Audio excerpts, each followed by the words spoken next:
Loom bands have taken the world by storm. In South Africa, children have been clamouring to get their hands on the product, which can be found just about everywhere. And Loom bands won the overall Toy of the Year in the US recently. Today on NikkiBushTV, we take a look at this standout trend and why therapists, teachers, parents and children love this craze. So what are Loom bands? So this morning I have Josh, who's 5 years old in the studio. Hi, Josh. And I've got Annika, Hi, Nikki. who's 12, and she's going to be showing us some of the fancy things she does. And we have Matthew, who is 12, just about turning 13. Hi, Nikki. Thanks for being on the show, guys. So what we've got over here with Josh is he's doing the most simple form of looming. So Josh, are you using your fingers? Okay, and just point it up this way for me. Okay, turn it around so we can see the tail. Can you turn your hand? There we go. So he's just making a long daisy chain with these elastic bands that are all beautiful colors. Thanks, Josh. And then there's something else you do with your loom bands, isn't there? What can you show us that you do? I know you've got some loom bands over there on the table. I believe you use them as a slingshot. How far can you shoot your loom band? Can you show us? Pick one up and see if you can shoot it down the studio for me. Wait, that one's too That's long. a bit long. There we go. Use the little one. Wow, that went all the way to the door. Well done. And Annika, you are looming using an actual loom. Yeah. So can you show us, what are you making? Are you making jewelry? Yes. Okay, and you're using this little crochet hook. Can you Yeah. show us? Okay. And can you show us some of your different designs? Because they get There- quite intricate. Yeah, well, this is the easy one, which is a fish tail. Okay, so that's like what Josh was making. Yeah. But that's turned into a bracelet. Yep. Okay.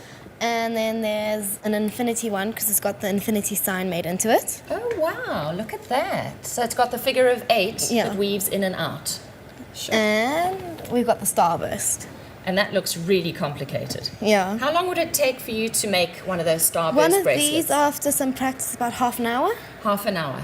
And do your fingers get tired? Yeah, sometimes I've got to take a break. Okay. And then for something completely different, we have Matthew, who is busy using a loom to make some dragons. Now, I have never seen these 3D dragons before. So Matthew, can you show us some of your very intricate dragons that you've made?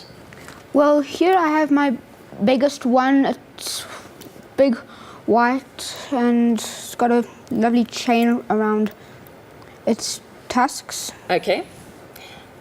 So, has this got any wire in it?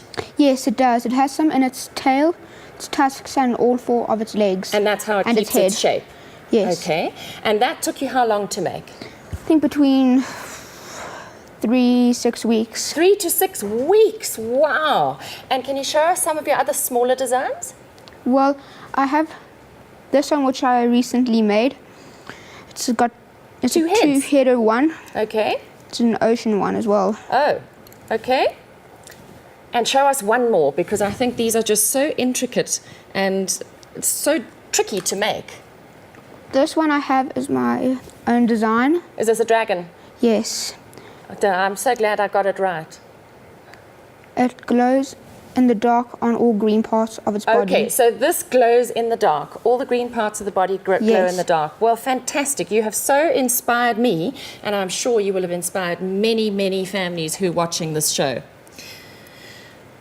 So, really, is this relaxing? I know we talked about how long it takes Matthew to make some of these things, but do you find it quite relaxing? It depends on what design you do. Some designs can be really relaxing. Other ones are really hard and you've got to be focused all the time. And do they all come out of your imagination? No. Lots of people do different ones and put them on websites. So you go onto these different websites and you can make like what I'm wearing now, which is some rings Okay. with a bow on it, and you just find them and make them. Okay, so we're going to take a look at a clip from YouTube right now. Okay. There's an owl on the back. Look at the owl. So that's pretty spectacular.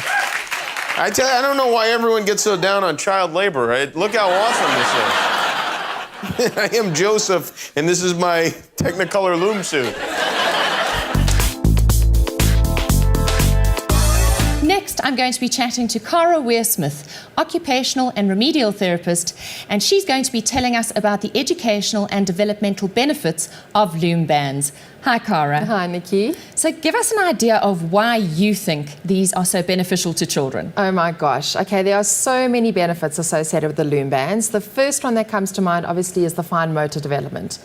Because the children are having to use the little intrinsic muscles in their hands, which are so crucial to pencil grip and anything to do with any fine motor control. So you're talking about how they pull one elastic band over the other. Absolutely, but the fine motor benefits outweigh even that.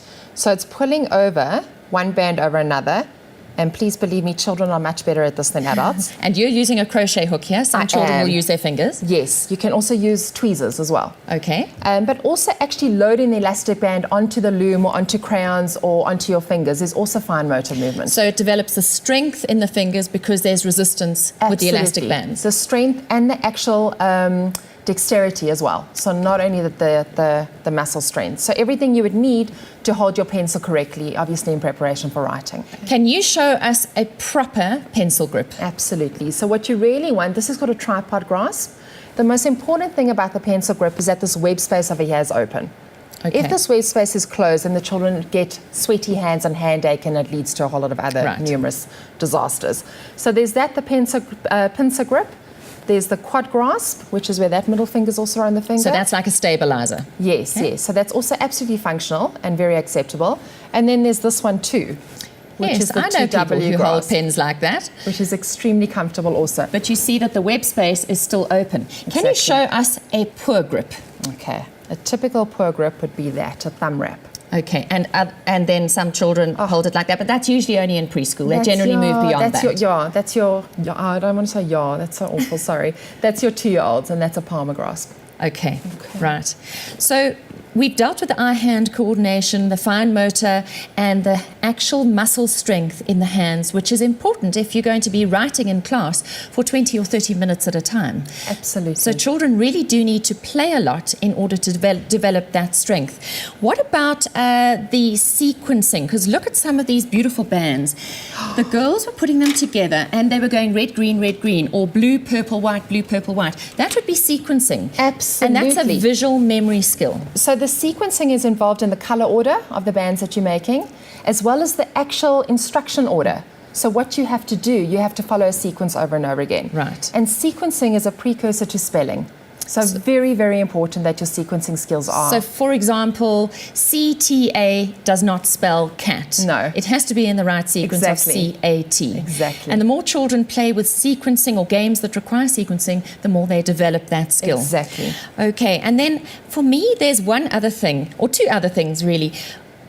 The children mentioned that they often copy patterns. Yes. So copying is a skill, just like if you're in class and the teacher puts something on the board or whatever medium she's using. It might not be a blackboard today, but you have to copy off a board or you have to copy off out of a textbook, for example. 100%. So when you have games that require a task card, that would be a similar exercise. Yes, yes. Okay. The fancy word for it is called visual motor integration, which is your copying.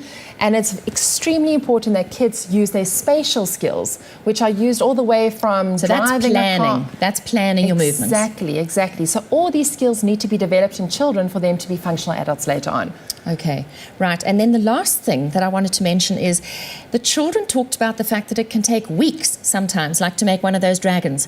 The amount of focus and concentration the Loom Bands require of children makes it just a no-brainer once again. Absolutely. Because you take a child from babyhood when they've got like a minute and a half's concentration for every year of their life. They get into primary school where they must concentrate for 30 minutes at a time.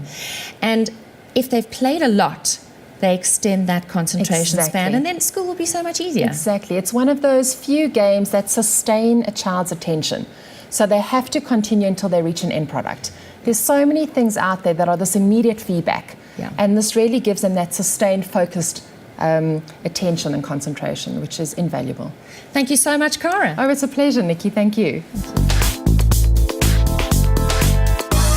Thanks for joining us today and for helping us to understand why loom bands have such massive appeal. It's no wonder they have become one of the world's hottest crazes. Do join me next week when I will chat about learning, play, and how to choose a really good toy. Fellow toy judge Justine Hadra and I will also share some top toy and game recommendations for the gifting season. Don't miss it. Until then, I dare you to go and change the world, one parent, one teacher, one leader at a time.